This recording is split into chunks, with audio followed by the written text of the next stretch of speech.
Bonjour à tous, je m'appelle Clément, je suis conseillère en création d'entreprise à BGE Loiret. Aujourd'hui on va parler de la prospection. Alors qu'est-ce que la prospection? En fait la prospection ça s'anticipe en amont de la création. Avant de pouvoir créer, il faut savoir est-ce que j'ai potentiellement des clients qui puissent être intéressés par mon produit ou mon service. Ça se décline en plusieurs étapes. Alors en fait un prospect ça peut être tout le monde, soit un futur client, soit un futur fournisseur, soit un futur banquier, etc. En fait la prospection c'est d'identifier quelles vont être les personnes qui tournent autour de mon entreprise. Et le but de la prospection, c'est qu'on justement on reste pas dans la prospection et qu'on puisse transformer nos prospects en clients. Prévoir sa prospection, c'est important, savoir qui on va voir, comment, par quel biais, etc. C'est important, il faut délimiter un plan d'action qui permet de suivre une certaine ligne directrice justement dans votre prospection. Un exemple, par exemple un entrepreneur qui souhaite commercialiser des pots de confiture, il souhaite avoir 200 clients. Mais comment il va faire pour avoir ces 200 clients?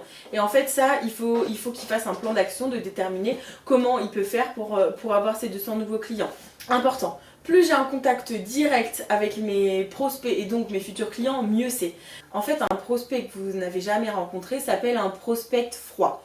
En fait, ça veut dire que vous ne l'avez jamais rencontré, vous n'avez jamais établi de lien avec lui. Le but pour que le prospect se transforme en client, c'est que vous puissiez faire d'un prospect froid un prospect chaud. Donc que vous le rencontriez au moins une fois pour qu'il vous fasse une idée un petit peu de qui vous êtes et pour pouvoir avoir un maximum de chances qu'il se transforme en client.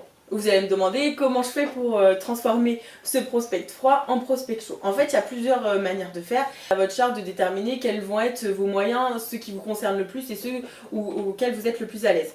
Par exemple, il y a la prospection téléphonique. Donc ça, c'est simple, vous partez d'une base de données, soit que vous avez trouvé sur internet, que vous avez payé, soit que vous êtes fait vous-même avec votre réseau, etc. Et dans ce cas-là, vous appelez les différentes personnes qui se trouvent sur votre liste et vous essayez de transformer les personnes sur la liste en clients réels qui puissent investir dans votre entreprise. Sinon, il y a par exemple le mailing, où là c'est pareil, vous partez d'une base de données avec pas mal de mails, vous envoyez des mails en fonction de ce que vous souhaitez, présentant votre entreprise, etc.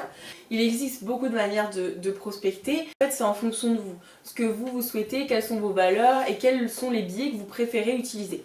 Et dans ce cas-là, si vous souhaitez un peu plus de conseils personnalisés, n'hésitez pas à vous rapprocher de votre conseiller BGE qui vous orientera vers la meilleure manière de faire pour vous.